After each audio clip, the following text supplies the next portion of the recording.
Talk to us about going into Game 6. You're down 3-2. What was the mindset internally that changed everything for you guys going into Game 6 when you're down? You know, we always say we need to punch first. We need to be on the front foot when you attack. But at this point in the series, it goes without saying, you know. So the thing was really taking our time, being more greedy on offense, you know, especially for me, and facilitating for each other. I feel like the key was trusting who we were all year, because we beat these guys in the regular season too. I gotta ask you this, because we all was a little surprised by your energy in Game 5. Talk to us about your effort in Game 5 and how you came out in that game that didn't show, right, what you did in the previous games. Games 1 and Game 4, you were phenomenal. Flat in Game 5. Speak to that. Oh, I mean, just that, you know, it's hard. Yes, it is. It's hard to explain how hard it is, and you just gotta push. There are some things. There's no magic solution. You gotta will your way into it. I have a question, Wemby. I know you hear all this crowd. 22 years old, first Game 7 on the road against a back-to-back MVP. You looked at that MVP ceremony a couple weeks ago when Shai received that and said that's my trophy. But to come on his court and win Game 7 on the road, talk about that. Talk about the mentality. Talk about the mindset that you had to put yourself into mentally in order to come in here and beat the champs.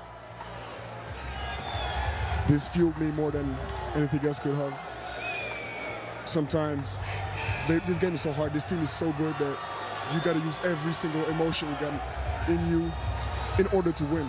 And sometimes these emotions is passion, is love for the game. Sometimes it's anger. Sometimes it might even be jealousy. But I don't want to use weigh myself down with any of these energies. I use them on the court. I love that. Powerful. Coming into Game 7, we know what we said we wanted to see from you. What was your plan of attack for tonight for your team? Trusting who we were, trusting each other on both sides of the floor, playing harder than ever. You know, if there's one day in your life for our young career right now where you got to do more than you used to, it was today.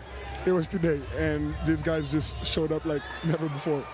I gotta ask you, Wemby, we pulled out the box score. The first thing you said you look at is plus minus, but I want you to think about the series at large and just rate your performance, how you think you led this team. How would you describe your performance if you just had to give it a grade at this moment?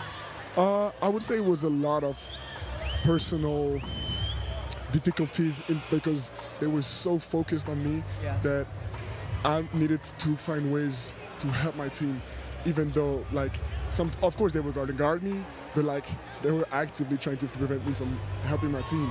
And I feel like with the course of this series, I find answers because the coaches were amazing, offense and defense. And the whole point was, you know, trusting the basketball gods and trusting my teammates. Can you take me a little bit inside those conversations? We kept seeing you and Mitch Johnson having, like, you would lean over, you'd have a conversation, you go in, you might be sitting right there waiting to go in.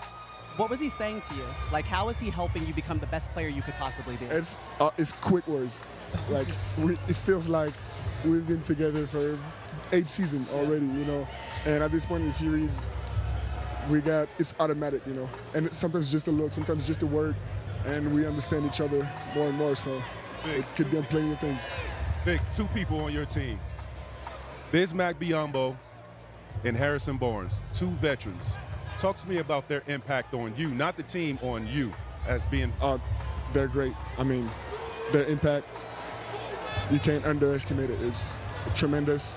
They say great things. Harrison shows us, you know, what poise is like on the court and off the court. He's just on point with everything. He says, today's his birthday. Happy birthday, HB. I love you, brother. Love you, my brother. Streak alive. Yes. They don't lose. Streak is alive. They don't lose. You don't lose. Vic don't know. No, the streak is still going. Yeah, I do. is still going. How many is it? 7 or 8? First of all, Yes. Vic knows everything. He knows everything. You really do. You really do. He pays attention. Okay, we can't let you leave now without describing how you think it's going to feel when the starting lineup is announced. It's Game 1 of the NBA Finals. You're in your first postseason, and you're having the opportunity to start the series in San Antonio because of what you guys did in the regular season. I don't know. I can't tell you if they've been there, and I know my emotions are probably going to be a little bit numb because of, you know, the stakes and the will to win. But we got 3 days, right? Yeah. We're going to rest. We're going to prepare. 3 days, Wemby. That's enough. That's plenty. They got a little more. But Okay. We're going to prepare. We're going to rest. And we're going to come in strong. Congratulations, man. Congratulations. I was going to say, on the Yes. bus ride over here, you pictured yourself winning it, and you know what that feeling like. Does it match what it feels like right now? Yeah. When I picture myself, no, this is more. This is way more. I can't explain it. I can't even hold it at the end. Beautiful. Hey, listen, Melo said he'll see you in the Garden. We're going to have fun watching you. Yes, good luck. This has been a pleasure, honestly, being able to cover you for your first postseason Western Conference Finals and you walking away with this MVP trophy. Thank you, guys. Thank you. Congratulations. You deserve it. Continue to celebrate. Go Spurs, go. I love you, fans. I love you, Spurs fans. There you go. Victor Wembanyama, he is the MVP of the Western Conference Finals, and he has proven time and time again that he likes to meet the moment, just like his head coach, Mitch Johnson, said. We're letting him go. His dad's here. Felix is here. Yeah, you're free to go. Man, go get some rest. Go celebrate, get some rest, man. Great I job. feel like we're going to be doing this a few times. You think so? The new NBA Showtime friend of the family, huh? Yeah. Just part of the family. You're a regular up on here. Guys, can we even describe what we saw from Victor Wembanyama over the course of this series? Like, can you put it into words as Hall of Famers that have seen a lot over the course of your lives and careers? I saw growth. I saw growth. I saw poise. I saw a young 22-year-old that is about to do some, phenomenal things in this league for years to come. And to see a 22-year-old and see him grab his team and huddle throughout this series, the leadership from him, from a young player, and to go through, a bunch of different defenses and just the roller coaster ride of this series, what it brought to him, the physicality. Man, he grew up in this series, and I think by him being able to be thrown to chimps in a two-time MVP, that man confidence is going to be out of here. And on the road, too. Just like we had Castle here, they believed in that locker room. And silly us, we say too young, inexperienced. But they drew from their togetherness. They drew from their experience from the regular season, feeling that they can beat them. And they felt like they had the formula, but they had to go and prove it. And we know regular season wins, playoff wins are different. And I tell you what, man, their confidence, his confidence, you can see, like, I believed when they walked out here that they were ready for this moment and this challenge. When you talk about what Wemby means to this team, to that fan base, to that city, to that state, all of the above, he sat here and told us his mindset coming into Game 7.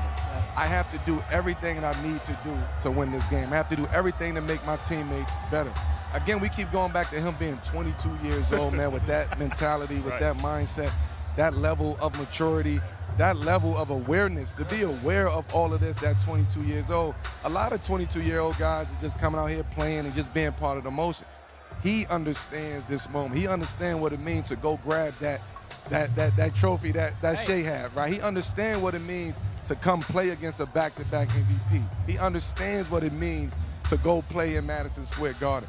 At 22 years old, bro, I don't think we've seen a 22-year-old basketball player with that mindset and that level of focus. Yeah, and he came over here and said, listen, there's a lot of emotions he's felt over the course of this series. Anger, jealousy, love of the game, passion, and he's had to work to harness all of those things. Like that internal battle and struggle is what he carries on his shoulder, just being the transcendent player that he is. But let's talk about moments, and the moments are what make all-time great players. He rose to meet it, right? I mean, he wanted it.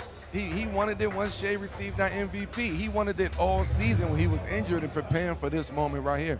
He showed he wanted it, and he went out there and he took what was his, that he believed that what was his, and his teammates backed him up. All of those guys came together tonight and put on a show, put on a hell of a show. They shot the ball extremely well.